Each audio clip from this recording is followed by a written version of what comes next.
So there are less videos right now. It's winter rest. At these temperatures we don't really do this much.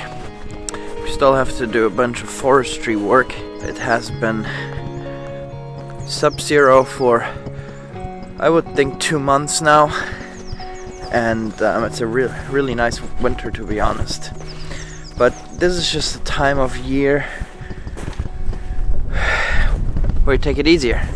And remember, in the summertime we have daylight all of the time.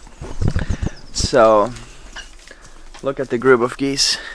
Now I'm in the greenhouse here, and we are already planning on what we're gonna grow here this season.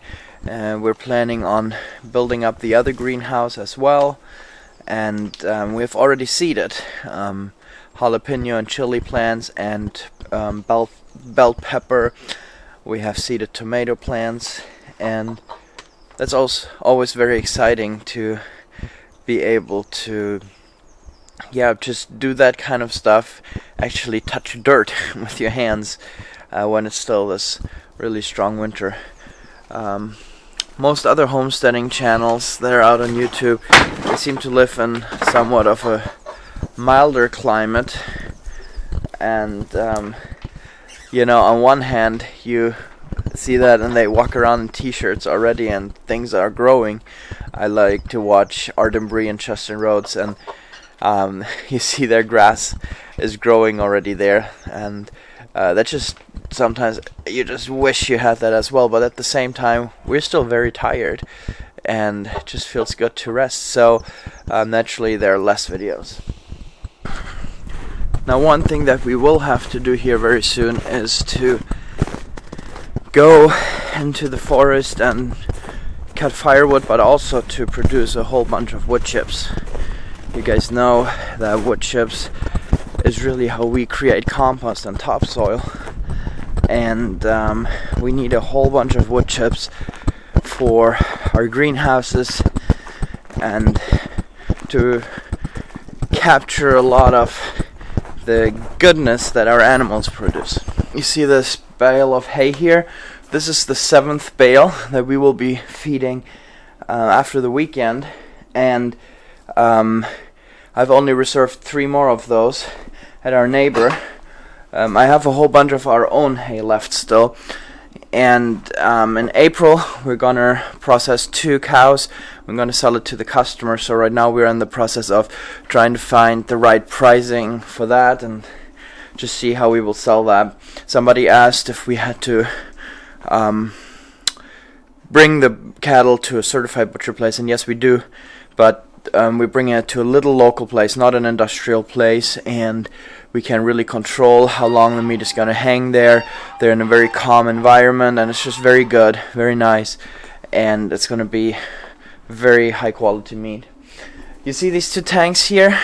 We bought these, and this is also going to be a future project that I wanted to share, and this is going to be a test that we want to do of creating free heat at the same time as we create compost. You guys have maybe heard of the Biomeiler, which really is a German word, and the thing is that you guys know that any compost pile produces heat, and obviously you know that when you have manure and you mix it, or grass cuttings or something, it just starts, the bacteria go crazy in there, and the bigger the pile, the more heat it produces, and so on.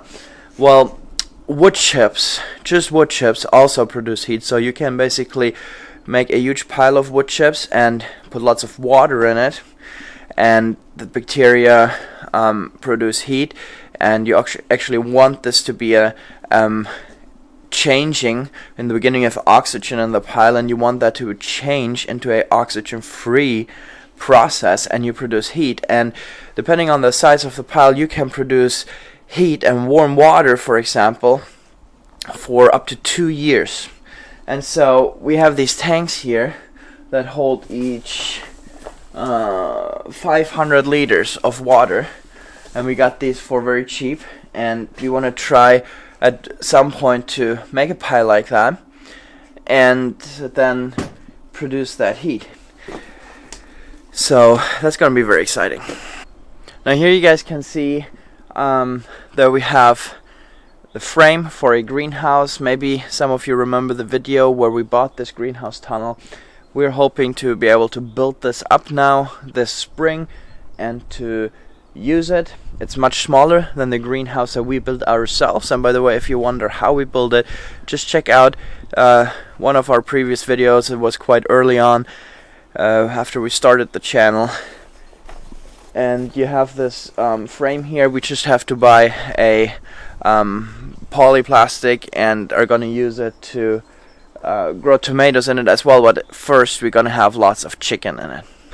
Now that I'm feeding these big round bales, I don't have so much contact with the cattle anymore because I don't go there at the same time every morning to feed them. They're doing quite well now.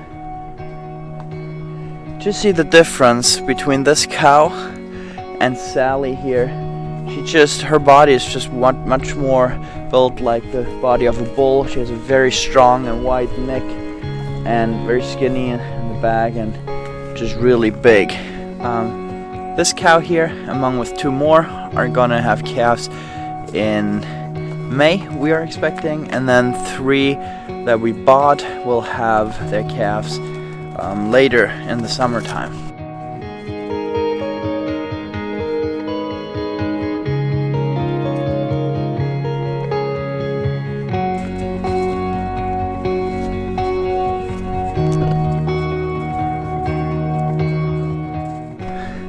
Well guys, that's it for today.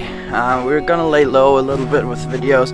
We're gonna bring them out and post a few every week, but not at the same rate as we maybe do when we have more to do and less time to rest. Hope you enjoy this. We are also receiving a lot of messages and we're not able to answer all of them right now. And I know you guys understand, but thanks for watching, and I will see you soon.